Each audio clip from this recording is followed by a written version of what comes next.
Yes, yes. Let's start the show. Yes, welcome everyone to the virtual launch session of PACT. PACT is the project for advancement and civic transformation. We are trying to create a community and an organization where we can drive national transformation. You know, for so long, a lot of people have an idea that there is a problem, and there is a sense of helplessness, a sense of hopelessness that permeates the country. And we felt like it's time to do something about it. It's not just enough for us to, to complain about the problem. We have to do whatever we can, to see how the problem can be solved. And that's why PACT was created as this initiative to bring together, patriots who are passionate about, national transformation, and then see how we can come together and learn and tweak what I would call a blueprint for national transformation that I think will be very effective if properly executed. So that's basically, what we are here to talk about today.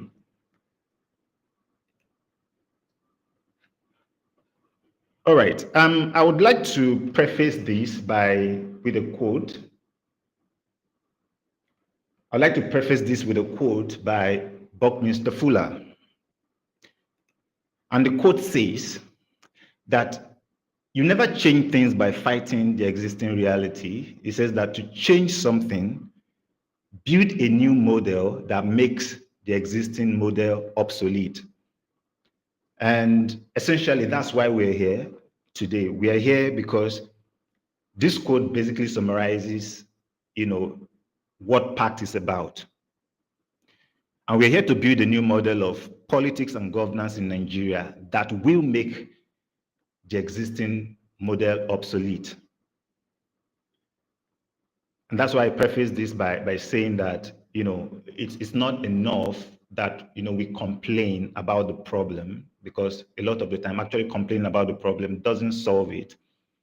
It's going out there and trying to think up first a solution, understanding the problem, thinking up of a solution, and then implementing that solution. That's how you get problems solved.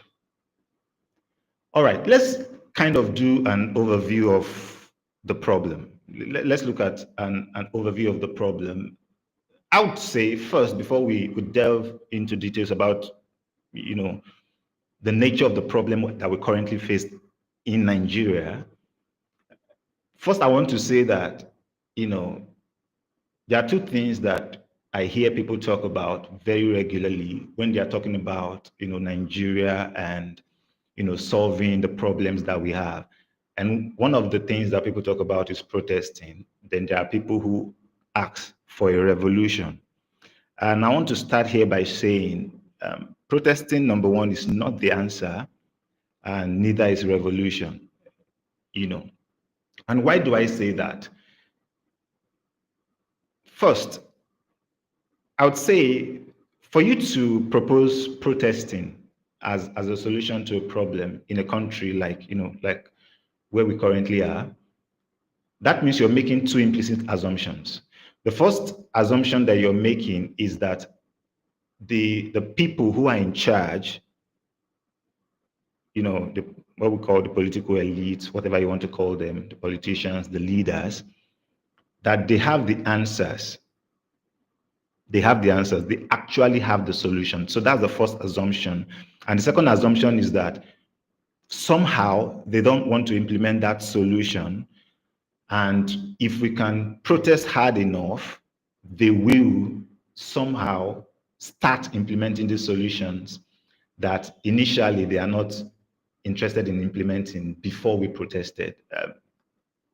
Those assumptions, I do believe, are wrong.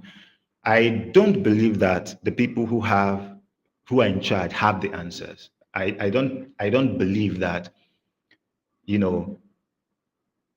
they have the answers and they are just waiting on us to protest first before they do something. That's something that I don't believe. I think that they are just as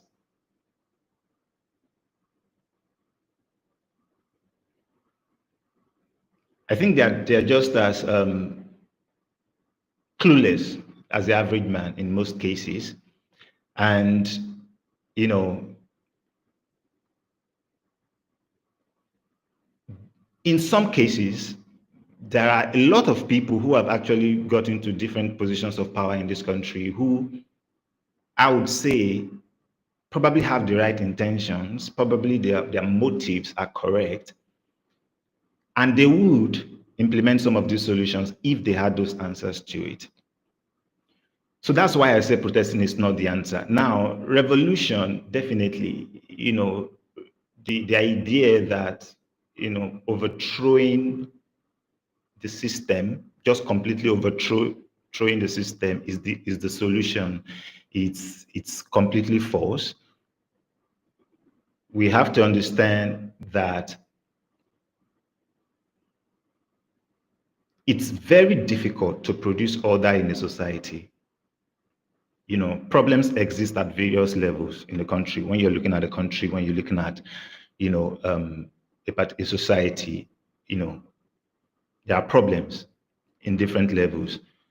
One of at the base root of the problems, I would say at the root problem, the biggest problem a society would have to first overcome before it can even call itself a country or a nation state is the ability to be able to put the entire society under some sort of, governance rubric. Now, if you tear that down, the assumption that people usually have in revolutions is that if we tear everything down, we can just come together and, and put a government together and build things back up. But if you look at the history of a lot of revolutions, particularly in societies that don't have a structured and a very sophisticated sense of governance in the society before, what you discover that is if you tear the system down, you cannot rebuild it back up. So everything just devolves into like a permanent state of chaos and anarchy where there is no, governance, there's no security, and it's kind of the worst outcome that you can get from a revolution. So now, for people who say no, we can't have a peaceful revolution, or that we should try to pursue a peaceful revolution, to that, I would say it's almost like an oxymoron of a sort to ask for a peaceful revolution, because revolution in its nature, it's not a peaceful exercise. And that's why revolution is not the answer. Protesting is not the answer. Revolution is not the answer. I would say, to then kind of do a deep dive into the nature of our problem, I would say that the issues that we face can be classified into two broad categories. We have broad categories of problems that we face in our country. And number one, I would say the first problem is, it's an idea problem. And number two is a people problem. So what do we mean by having a people problem?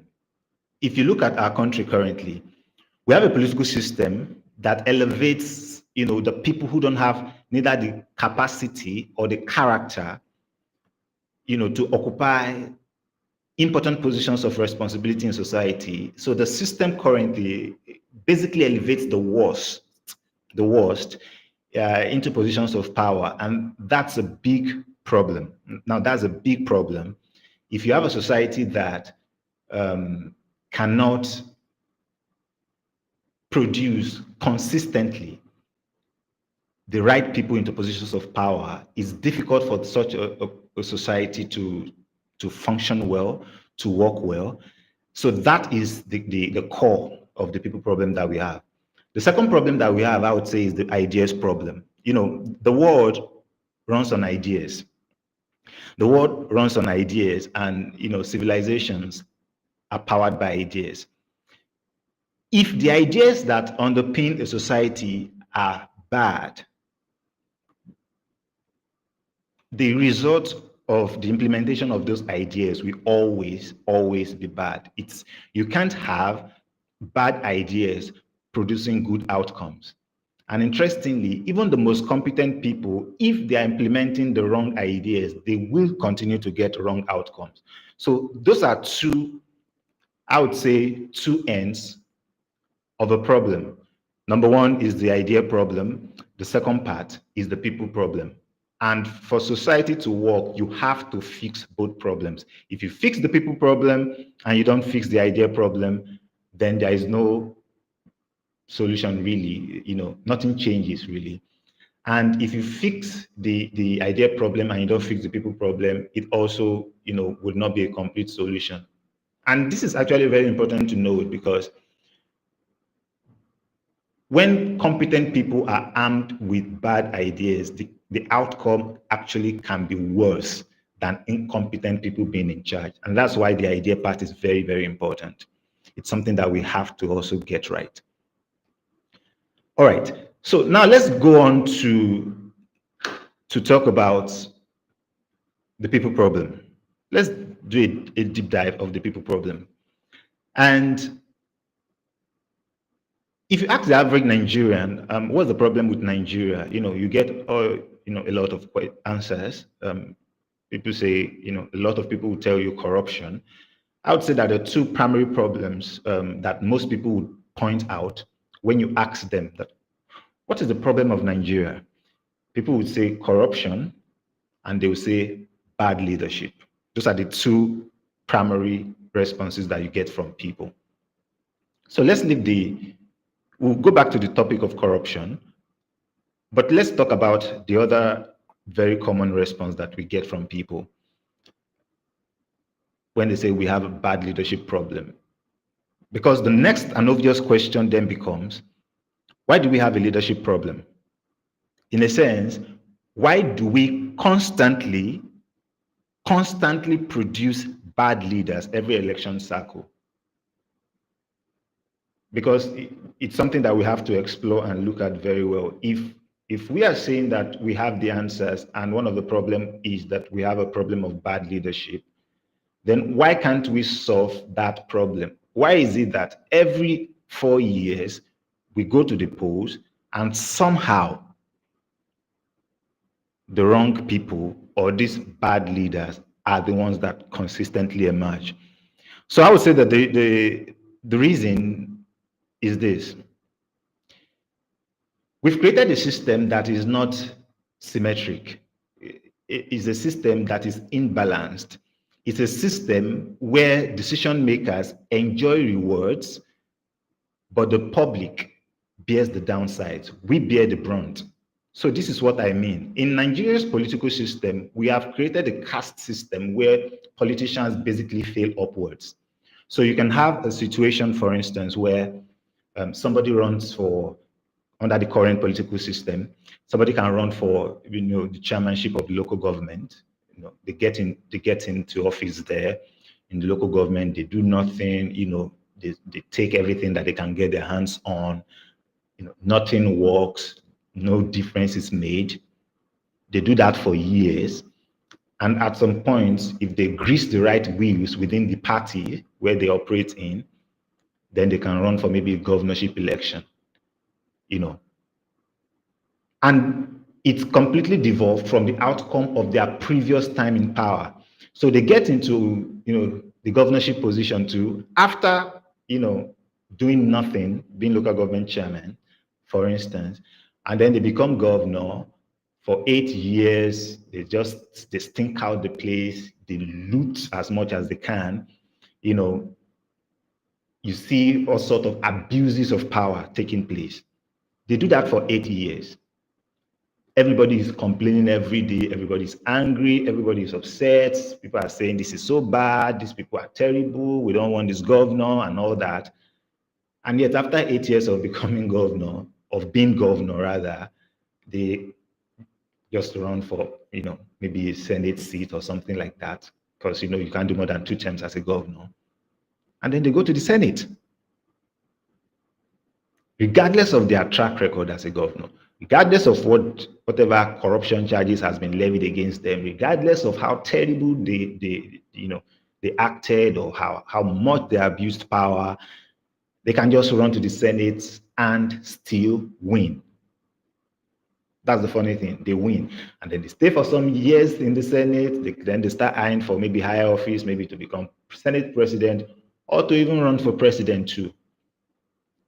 So it's a system where politicians basically they are disconnected from the consequences of their own actions. So they basically just fail upwards. They can perform as poorly as they want. They can do, commit as much crimes as they want in terms of corruption, and it doesn't stop them from, winning election at every election cycle, except maybe, they step on the wrong toes within their parties and things like that.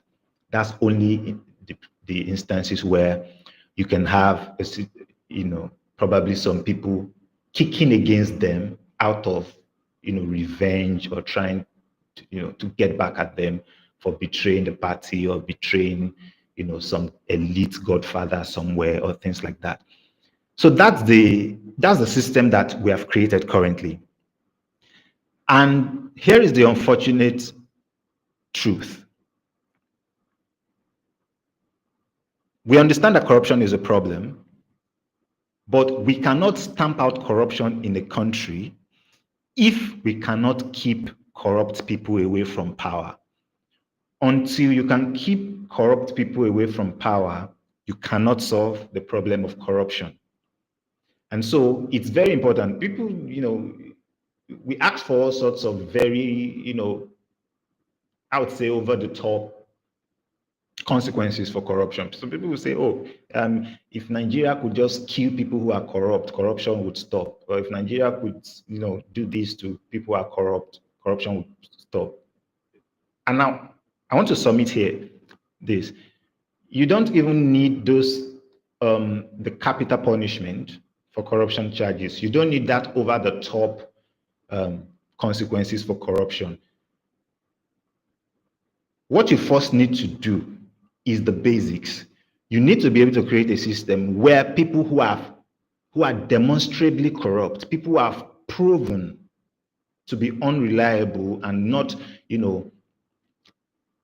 proper stewards of public trusts and public finances and things like that. You need a system where people like that can't even get into positions of power and responsibility. That's the first punishment that you actually have to be able to weave into the fabric of the system of the country. And until you're able to do that, any other type of corruption, obviously, when people are corrupt, when they should be charged, and when their corruption allegations are proven, they should face the consequences, as stipulated in the law.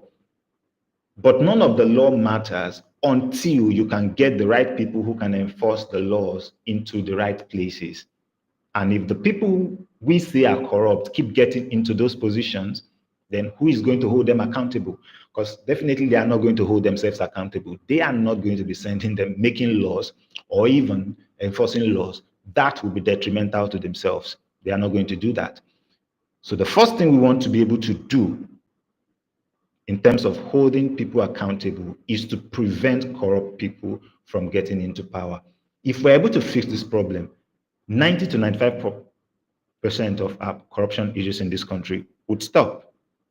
90 to 95%. Now, for the people who are chronically corrupt, who will still look for ways, to upend the system, to take advantage of the system, now we can have conversations around, the prosecutory role of the judiciary in bringing those type of people to justice.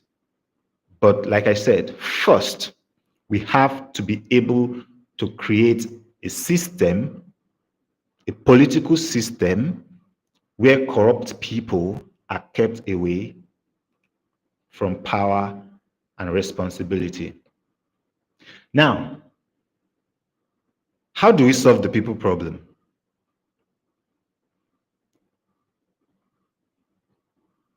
When it comes to leadership in this country, when it comes to leadership in Nigeria, a lot of people focus a lot on the presidency, and I can understand why, that focus is there, is because, the system we run in this country is kind of an over-centralized system of governance where everything is basically, for the most part, controlled from the center. So, it's supposed to be a federal system of governance where there are power and responsibility can be effectively devolved to the lower levels of government.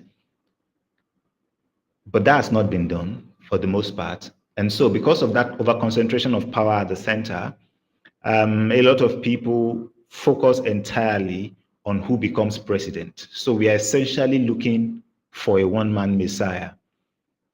Now, this is wrong. I would say here that there is no one-man messiah that is coming to save Nigeria, or who there is no one man. In other words, there is no one man who is going to go to Aso Rock and then fix the problem in 36 states of this country, all different towns, different cities, a country that is as big and as complex as this is not going to be a one-man show. That never works. That has not worked before. It's not going to work now. So if we want to create the mentality of a one-man messiah, what it tends to create is a dictatorship. And dictatorship, for the most part, it's a very terrible idea when you look at how much people, rights are abused, when you look at how much things can go wrong. And also just the pure fact that when you over-centralize control, the system is not efficient. It's not efficient to try to over-centralize control. It's just not an efficient way to run a system. So it's not about one man come and be president and solve all the problems. For the country to work, what you actually need is for all the various systems from across different levels, all working correctly to make sure that things work.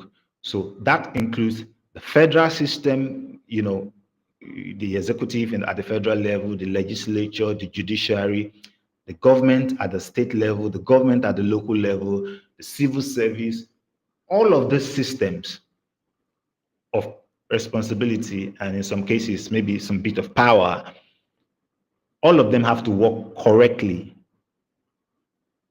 for you to be able to get a country that works. And if there is a case where maybe you are able to, let's say, for instance, you're able to produce a very good president by whatever standard you want to judge that by, maybe someone who you believe has a lot of competence, is someone of character, and all of that. If you're able to have that person become president, but nothing changes in the legislature, so you still have the people who are making your laws who are corrupt, who are incompetent, they are still the one making your laws. By the way, they also have the power to even impeach the president, who probably you would like, you understand? They have a lot of power. You have, the judiciary that is there, a lot of control too, and a lot of influence from the legislature and from the political sphere. That doesn't change. You have state governors who have not changed. They are still corrupt. They are still as bad as they were, still as incompetent as they are. Government at the local level is still as terrible as it's always been. But you only have just this one president who is a good president, who is competent, who has good character. The idea that that is enough is false. That is never enough. And that is not actually going to work. It's not going to produce the type of outcomes that people are thinking that it's going to produce. Why? Because for you to get the kind of outcomes that we need, kind of outcomes that we deserve when it comes to good governance in Nigeria, we need to be able to have leaders, the right leaders, across all levels of governance, from the federal level to the state level, to the local level, to the civil service, judiciary. All systems and levels of government have to be properly staffed with the right people, with the right principles, the right values, the right ideas. Because this entire system has to work together. The president It's not a king. The president is not an emperor. He does not have absolute power. For instance, the president cannot make laws. The people who make your laws are in the Senate. The president is not in charge of the states. So that also has to be gotten correctly. Governance at the local level is not managed by the president. That also have to be managed correctly. So you need all levels of governance filled up with the right people for you to get the kind of changes that you want. So now we go on to talk about how this change. How do you solve the people problem? And the way to solve the people problem primarily is to restore synergy and accountability into the political system, the political structure. By this, I mean that you want a system where people are held accountable. In other words, you want a system where demonstrably corrupt people do not get into positions of power. And the way to get that is by making the people themselves, the citizens of a country, choose their own leaders. Now, a lot of people would say, but we already have, democracy in Nigeria. We are choosing our own leaders. But let's really think about it. Let's dig into this. Do we really pick our own leaders in this country?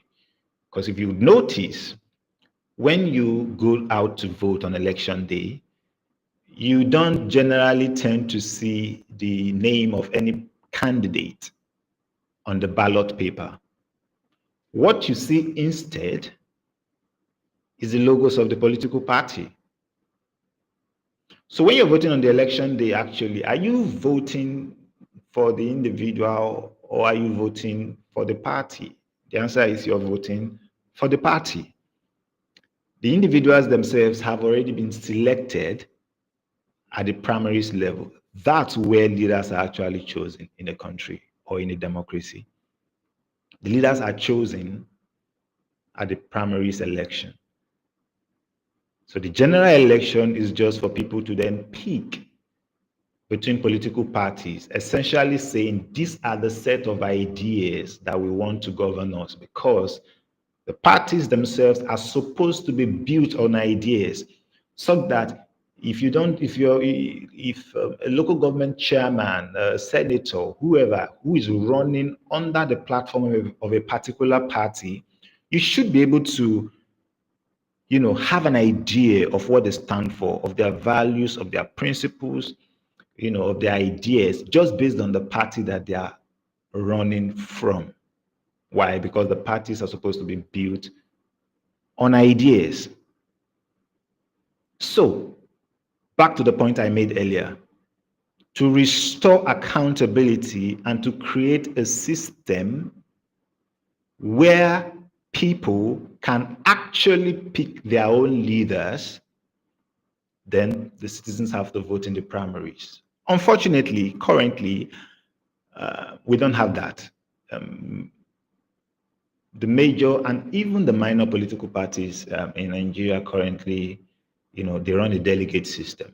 And that delegate system is one of the root causes of the problem in this country, because the delegates are basically for sale. They can be bought and sold.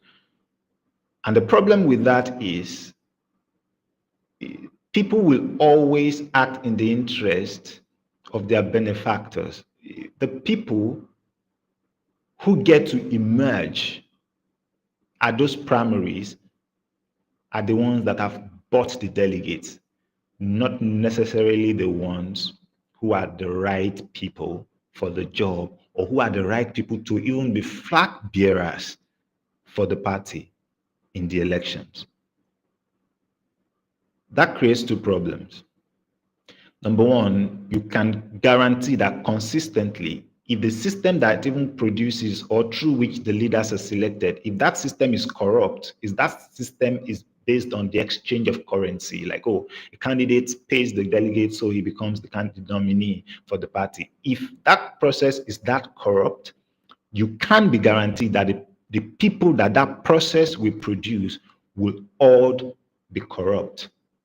That is a guarantee. The people that are produced by a corrupt system would be corrupt. But if you reverse that process and you create a system where the people, by the people here, I mean registered members of the party, and the way to correctly do it is to make sure that the party registration is open to the public. The process of registering, becoming a member of the party is open, is transparent, and if you're an eligible voter and you subscribe to the ideas of a party, it should be simple and straightforward for you to become a member. It should not be a hassle. You shouldn't have to be running after people. So that process has to be very open. It has to be very transparent. All of these are completely missing currently in the way that we run our political system.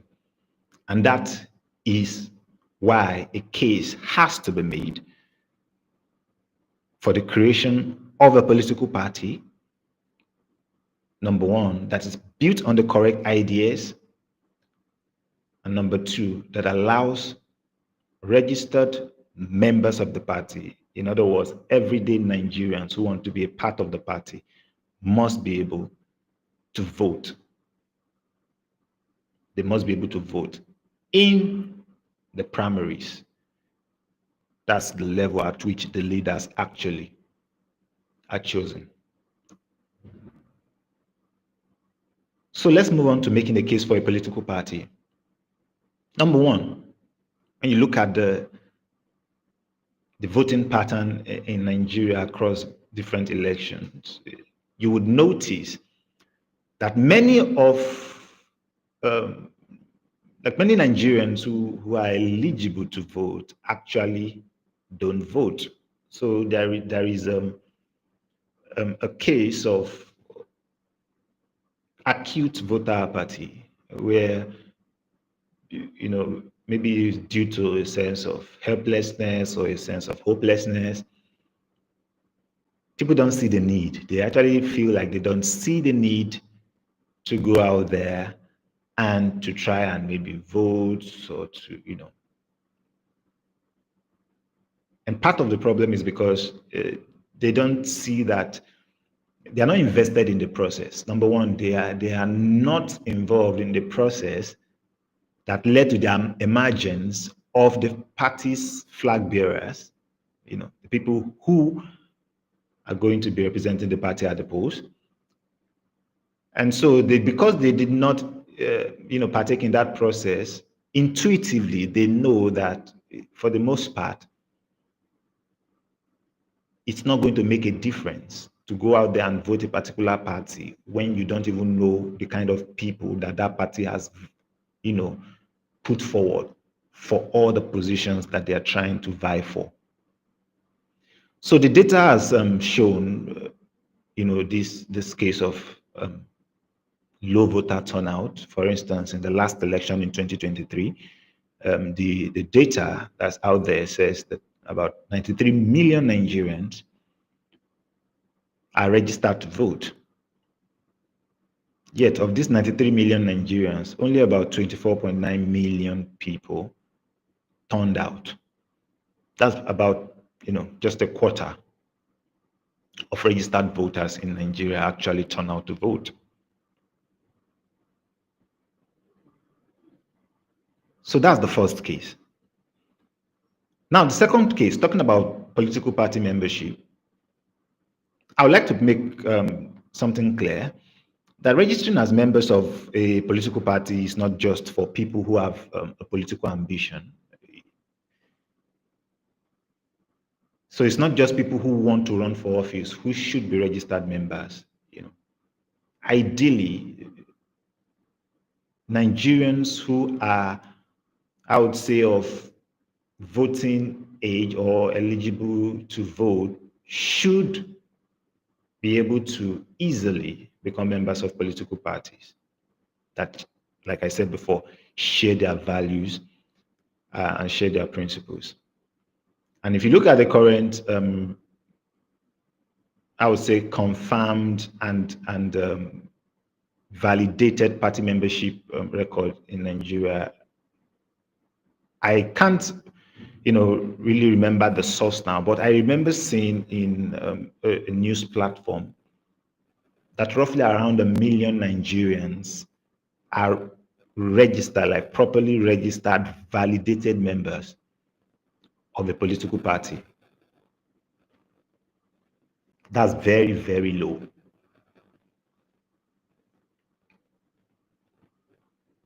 But the good news is we can reverse this. Why? Because the fact of the matter is that it's not like Nigerians don't want to be part of a party. It's not like Nigerians don't want to actually be engaged in the political process that produce the leaders in their country. It's that we've created parties that don't actually want people to be engaged. They want to keep it an internal affair. They want to be fighting for power, jostling for power internally. They don't want anybody that's going to come and upset the cart, anybody that's going to come and start telling them, oh, this is not the right way to do this, all about this would be a correct way to do this. No, they don't want all of that. They don't want good ideas. They don't want, for the most part, most parties don't want good people. And so to avoid that, they just keep the circle very close, very tight. They shut the door to most Nigerians. And then they only ask Nigerians to come out on election day and come and pick within parties that they have no say in. But if we will achieve the goal of national transformation that we have here at PACT, I think it's obvious that one of the first things that must happen is the creation of a political party. That's the first thing that has to happen. It's a major step forward. And the party must be built on the correct ideas, which we'll be going to discussing shortly. And it must be a party where it's open to membership, like opens its membership to everyone who is, who shares those ideas, as who want to be a part of that party. So it must be open to new members regularly, and it must allow its registered members to vote in the party primaries. So I talked earlier about the fact of low voter turnout in elections. So one of the roles or the duty of the political party would be to mobilize its registered members to turn out on election day and vote. That's actually one of the duty of a political party. So we talk a lot about, oh, people don't come out to vote, people don't come out to vote. The people who are supposed to actually mobilize people and motivate them and go on a door-to-door, maybe the election day or before the election day, door-to-door knocking exercises, mobilizing people to come out to vote, is actually supposed to be the political party. That is serious party, that is going to be a critical core function of what they're going to be doing in preparation to elections. Because what you want to do is that when you have a good number of registered voters in your database, you want to be able to make sure you're able to get as many of them out as possible to vote, because it increases your chances of victory, of securing victory across board. And I think that one of the goals of the party in terms of membership mobilization, a possible goal that could be set for a party of this nature is something like, achieve 30 million membership registration by 2030. That, I believe, is a very well, it's very achievable. You spread the net all across this country, make sure that, the membership base is representative of what you have in this country, so it doesn't skew to any side and then lose its power to be able to win federal elections. So you want a membership base to be well representative. You want to be able to have members from all across the country, from every state, from everywhere. That increase your chances. And if you can get that part right, when you look at the low voter turnout, I think it's going to be very easy at that point to be able to get the right results that you want from the elections.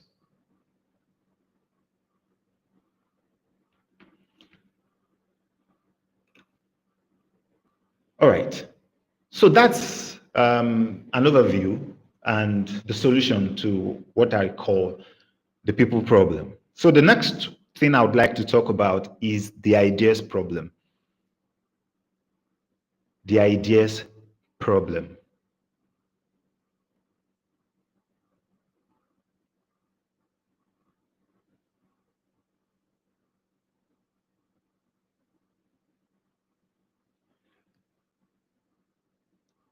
Let's start by saying this. Even the most competent people cannot make bad ideas work. There are ideas that have been shown over time to not work. The society after society, country after country have put those ideas to work, and those ideas have failed. Continuing to repeat those ideas is not going to change the outcome of what the results that you are going to get from those ideas would be. So it's very important that in trying to, to fix the country, in trying to get things right, in trying to get the outcomes that we actually want, it's important that we are running on the correct ideas. And I'll say that there are certain ideas that have been proven to work. There are certain ideas that have been shown. Like if you look at societies that work across the world, there are certain fundamental ideas that you can always point out that they all share. And we're going to just talk about some of those ideas, one by one in brief summary. And then, in a sense, relate them to our country, relate them to how they would fit in within our own, situation here. Yes. So the first one, I would say, is the idea of freedom. Freedom. And I think this is something that we can give credit to a lot of people for in this country, in Nigeria. After independence, of course, after independence, it was a democratic country, but we had a few decades where we dabbled into all sorts of military dictatorships. But one thing that's never stopped in Nigeria, which is something commendable, is the desire and the drive of people for a free society and for a democratic society. And after years and years of campaigning and galvanizing and bringing people together to fight for this, we got it. And unfortunately, the results that we have been getting from this version of democracy is a terrible version of democracy that we've created, which I've already explained. But the kind of outcome that we've been getting from the results, the democracy that we've created has, in a way, started making some people almost wish for a military dictatorship again. So you see a common thing now with some Nigerians asking, maybe having a dictator is better. Maybe this democracy thing is not working for us. Maybe we should, have all these freedoms that we have, and freedom of the press, and freedom of, freedom of speech, and all of these things. So, I mean, let's just have a dictator that will come in and fix the problem. The problem is, number one, there is no dictator that is coming to fix it. Dictators tends to make things worse for the most part.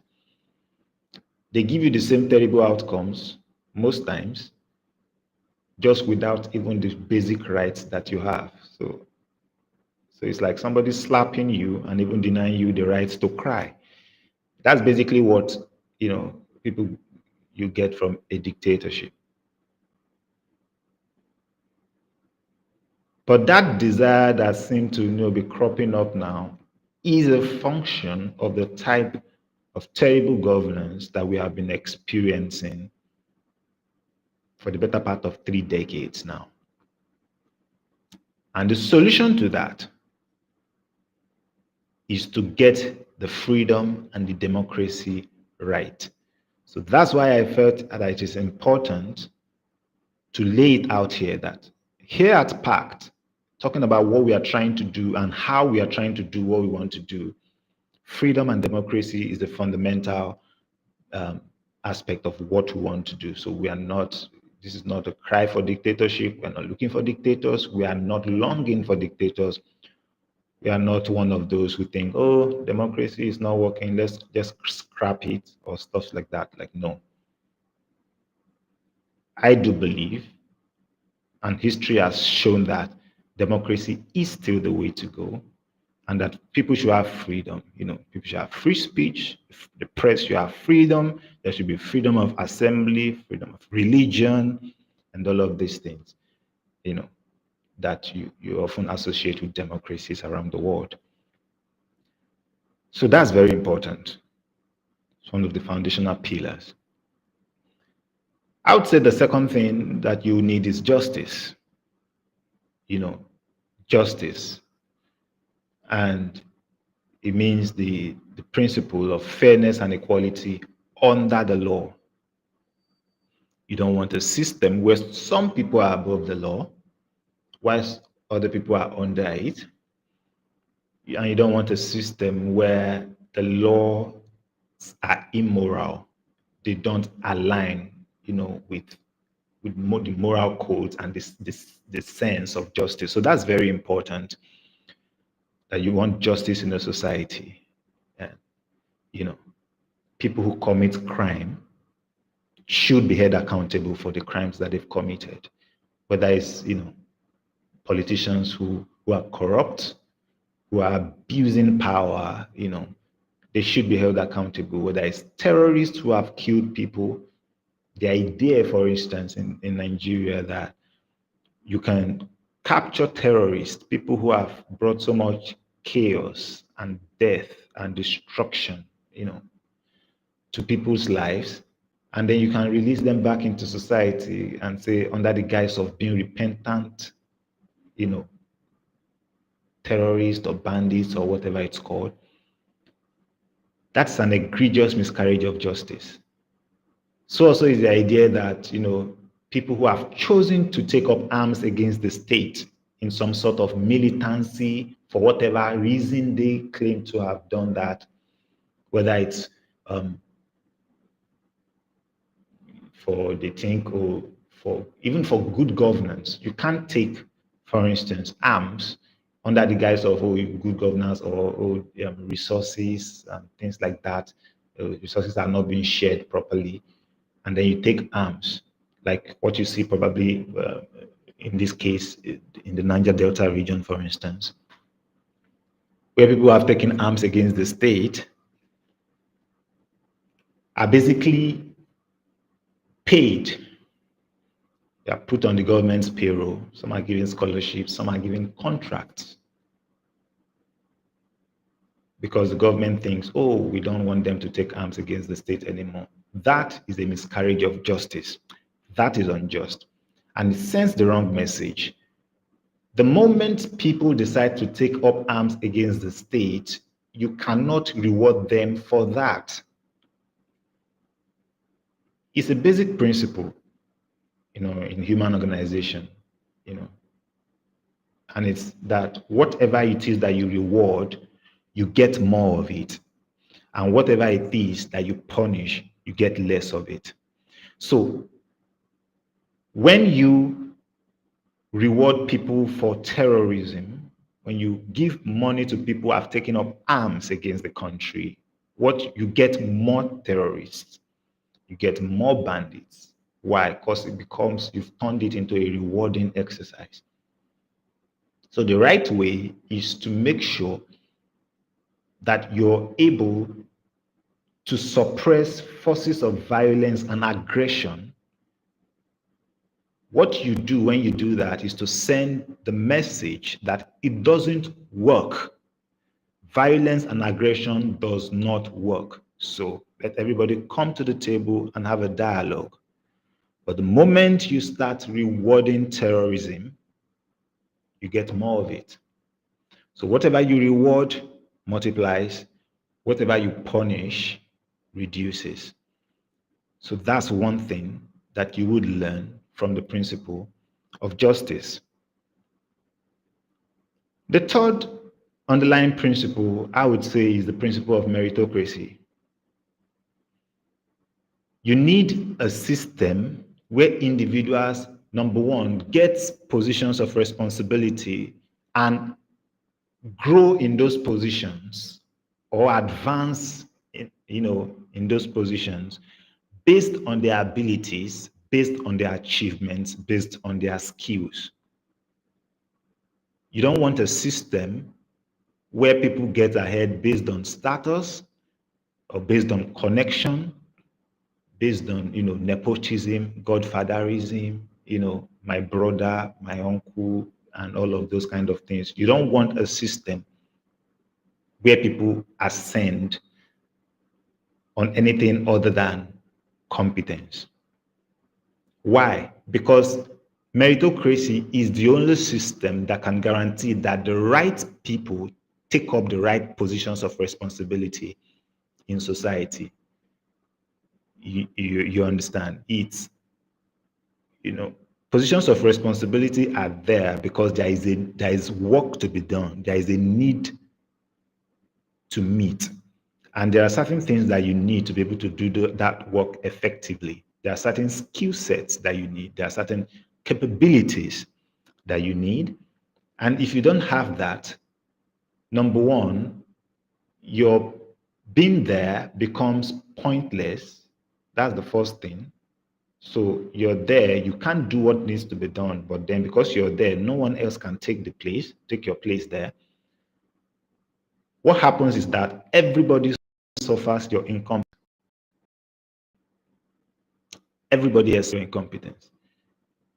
So if an incompetent pilot flies a plane, everyone dies. An incompetent doctor performs operation, the patients are the ones who bear the consequences. Now, imagine a country where positions all across the country, across different levels of government and civil service, are filled with people who don't have neither the competencies to be able to really deliver at a high capacity in those positions. What you have is a society that falls apart, where nothing works. So it's very important that meritocracy is the system through which people get into positions of power and responsibility, and through which that people also rise within society. Thus, number one is that it incentivizes competence. Because when people see that it actually works to be competent, when people see that it's a profitable thing to be good at what you do, what happens is that then they begin to grow their competence because they want to get ahead. So, and as the more they grow their competence, the more the rest of society can benefit. That's the first thing. So when you create a meritocratic society, it incentivizes competence, and then you get more competent people because people are striving for competence because they want to get ahead. So that's the first thing. The second thing that meritocracy would always create in a society is it creates stability. You don't hear, when you look at meritocratic societies around the world, you don't hear people asking for a revolution. People don't feel like they want to overthrow the government. Why? Because they don't have a sense that the people who are there are not meant to be there. That sense is not there because they are meritocratic societies. So there is a sense of fairness that the people who competencies to do a particular job are the ones who are doing it. And so the outcome is a very positive outcome. And that's very important. for social stability in a country. So those are the two very critical advantages of meritocracy and why it has to be pursued. It has to be pursued. Second to the last is law and order. That just talks about, having proper laws in place, enforcing those laws, and creating structure of orders in place in the society. A lot of what we've gotten used to in Nigeria is we think are normal are not normal in terms of, when you look at the chaos on the streets, you look at, there is no order, there is no structure, there is no system. Everything is chaotic, upside down. The roads are a mess, the bus stops are a mess, people running between trailers and trucks to sell gala and Pepsi. And we think that's okay. You go to, things are not maintained. There is no culture of maintenance. Everything just decays. Everything falls apart. That's a big problem.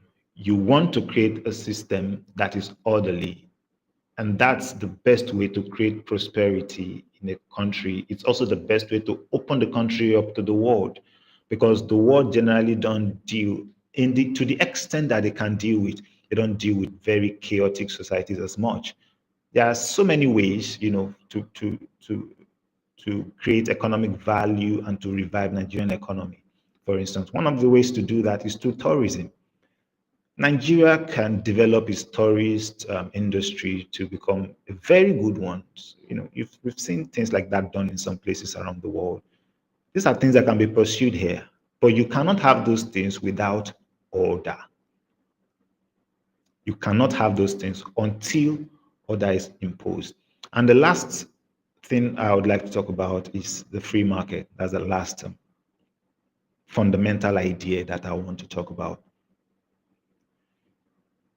And that's an economic system where basically prices are determined by, in the private interactions of individual and the forces of demand and supply. And I would like to read a quote here by John Naisbitt, who said that countries don't create economies.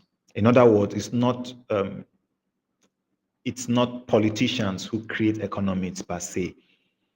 It's entrepreneurs and companies that create and revitalize economies. So now, what's the role of the government? The last part of the quote says, the role of the government should be to create a nourishing environment for entrepreneurs and companies to flourish and not get in the way of economic development. So this is very, very important. State control of the means of production has been proven to fail. Many countries have tried it. Many countries, a few probably are still trying it, and they are still failing. What Nigeria has done is to have a mix of it.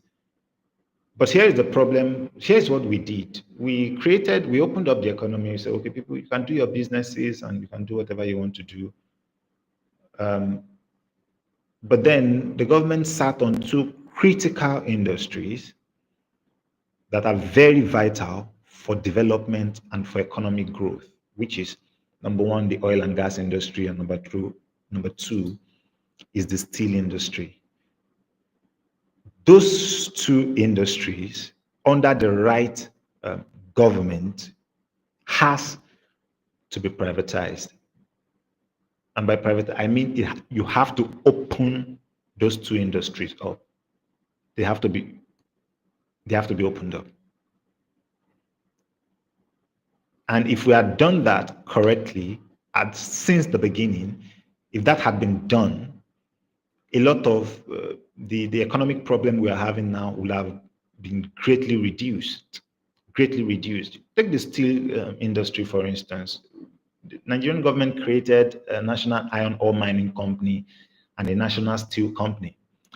Those two industries have not worked, and the government has refused to open that industry up to private individuals and to entrepreneurs to come in and invest and bring in the right, skill set for people to come in and actually grow these industries. Look at the importance of steel and how much job that industry can create. Look at what you use steel for, from your cars to your trucks. You use steel in constructions of road and everything, in bridges, in rails, even in your home utensils, for your tools, your equipment. The application of steel is so vast, so extensive. And if you open that industry up and that industry is properly utilized, and we start making steel, and then more entrepreneurs are coming in, buying that steel to then reapply into all sorts of other things, it can lead to the creation of millions of jobs. And the same thing applies as well to the oil and gas industry. Although recently we've been able to get that right a bit by bringing in one major actor, Dangote refineries, into this sector. So that's a bit of the sector opening up, and I think it has to open up further for everyone to be able who have the capital and what it takes to operate in that sector to come in and operate in that sector. And as people begin to operate in that sector, there are diversified product lines and things like that. The competition within the market space will drive the prices of things down. That is one of the advantages of the free market. The free market, when you make the market free, competition, forces of demand and supply drive prices down. And not just that, the competition also drives expertise. People make the product better and better and better. And who benefits? Everyone benefits. As you're improving the product because you're trying to compete with your competitors, then everyone now gets access to better products. So that's very important that we open the market up. The NNPC Limited is a pointless institution. It's just there to hold everything down. Things like that have to go. We don't need them. You can have a normal regulatory oversight for to make sure that things are regulated and things are kept in check, and then there's an oversight. But you don't need any kind of limited company owned by the government operating within the oil and gas sector like the NNPC Limited. That is completely unnecessary. Open the market up, and you will be surprised at how much prosperity that's going to produce within the next short period, within a very short period of time. Okay, so now the overview of the ideas that underline PACT, which I believe have to also underline Nigeria, if we have to see the progress that we want. Now, the next thing is we want, how then do we publish ideas? How do we publicize these principles and get them into the zeitgeist? Because it's very important to understand that with great power comes great responsibility. If we say we want to create a system where people can vote in the primaries, that is giving power for leadership selection to the people. And when you do that, you have to make sure that the people are enlightened, that they are informed, and they are equipped with the right knowledge, the right information to make the correct choices. Because if that is not done, then you run the risk of the people voluntarily giving power to crazy and psychopathic individuals. Because you have to understand that some of the worst dictators, some of the worst people that have ruled in human history, a lot of the time they were voted into power. So just giving people the right to vote doesn't mean that they will get it right if they are not voting based on correct knowledge, correct ideas, correct principles. Because one of the things that that bad actors, political bad actors do, is to bamboozle people with promises. But in deciding who to vote for properly, it's not about the promise as much as about the process. How do you intend to get things done? The devil, they say, is in the detail. And most times, when you press you discover that a lot of the ideas that people have will not produce the outcome that they say they are promising people. In some cases, it produces the reverse, the opposite outcome. Because just having good intentions is never enough when it comes to public policy. You have to know what works. And so that's why it's very important that we put the information out there, we put this knowledge, these ideas out there to be able to get people enlightened and people aware of what to look out for. And the ways that we're going to do that under PACT is through a digital media network and through student societies. So at this point, I would like to say, if you have not joined the PACT group, we have a community. If you have not joined that yet and you're watching this video on YouTube, you can join.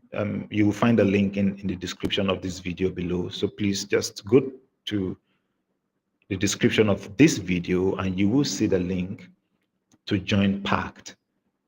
And now I will be waiting to see you there. So there we'll be going into the details of how to, to bring some of these ideas to life, particularly the creation of the digital media network and the creation of the student societies. Now, the function of the digital media network is basically to be able to put out, these principles, these ideas, political commentary, documentaries, posts, skits, basically creating content that enlightens people, number one, about PACT, number two, about the political party that we would create, and number three, about the principles of PACT and the principles that is going to get this country working correctly again. So that's the part of the media. Now there is the student societies where we will be able to create chapters, like student societies, chapters across tertiary institutions in this country, where young people can come together and have conversations around ideas, dialogue deep issues, and enlighten themselves about politics, about history, about governance, public policy, foreign policy. We want to create a citizenry of people who are enlightened, who are educated on the key issues. That's very important. We want people to be enlightened. And that is what the student societies exist for. And it's also going to be a society to also bring people together to brainstorm, to work together and grow, develop, build careers, take risks in businesses, in entrepreneurship, and succeed together. So that's going to be the underpinning idea behind the student societies. Now we want to talk about how you can partner with us. So like I said earlier, if you are not yet a member of PACT, the link to joining PACT is in the description of this video. So we'll be hoping to see you. We have a very rich and a growing community over there. We are waiting to engage with you. So there are various ways through which our partners who are members of our community can contribute. There are small ways and there are big ways to contribute. One of it is through membership mobilization, bringing in people to join PACT so that they can be having regular access to our content, to the information that we have there, to our plans, to all the initiatives that we'll be carrying out. So that is going to be very important. So for membership mobilization. So that's one way that everyone and anyone can contribute. We also would appreciate people helping us amplify our social media reach. by sharing and discussing our posts, our videos, our the documentaries and all these things that we'll be creating. We want people who are going to be able to help us share that so as to, widen our reach. So that's very important. We also need ideas, insights from people who have knowledge and experience around digital media, around public policy, how to create political parties, things like that. So we need all of that. So people who have experience doing that, please make sure that you, like I said, make sure you are a member of our community, because a lot of these conversations will be happening over there. So if you're not a member yet, make sure you are a member. So we'll need this kind of ideas and insight from people who have these experiences. And for people who are students and who are interested in maybe creating a student chapter for PACT within their campuses and within their institutions, also, that's also a very good way that you can partner with us. So reach out to us, make sure you are a member of our group, and then we'll have those conversations there within our community, because we will need people to create the chapters for these across institutions in the country. And finally, we need fundraising initiatives as well. So for people who can assist in our fundraising efforts, or who can do direct donations to the mission of PACT in trying to achieve the things that we want to do, the things that we want to achieve, would also, will be open to that. Like I said, more details about that will also be shared within the community. So the link is in the description of this video below, and you will see and hear more details about what we want to achieve and what we hope to do in there. All right, so that is basically the end of our conversation today. I understand if you have questions, a link was shared prior to this on our WhatsApp community for people who have questions, but so far there hasn't been any questions. But I will find time. I will find time to answer questions that might arise as a result of this session that we are having. So if you have any question that you want to ask, there are things that you want to know, I would say, join the community, in the link with the link that is in the description, and from there you can ask your questions. You will see the link there to be able to ask questions, and then there will be another video that will be posted. It's not going to be a live stream, but a video will be posted answering questions that would arise as a consequence of this session. So thank you all for your time. I really appreciate everyone who has taken their time to partake in this session. Please, we're trying to grow this community. We're trying to grow the reach, and would appreciate if you can share this video. We want to be able to grow this video, the views on this video, get as many people as possible to watch this video, see what we are trying to do, and hopefully partner with us to achieve what we are trying to achieve. So please make sure that you share this video with your friends, share it with families, with colleagues at work. And like I said, if you have any questions, you can drop that in the community or the link, which will be provided also within the WhatsApp community that has been created. Link to that is in the session below. And that will be all for now.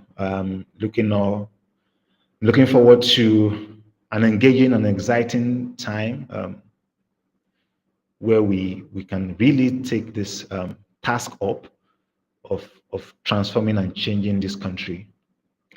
So thank you for your time, and Till we meet again, I am Isaac Lauren Shola, and welcome to PACT.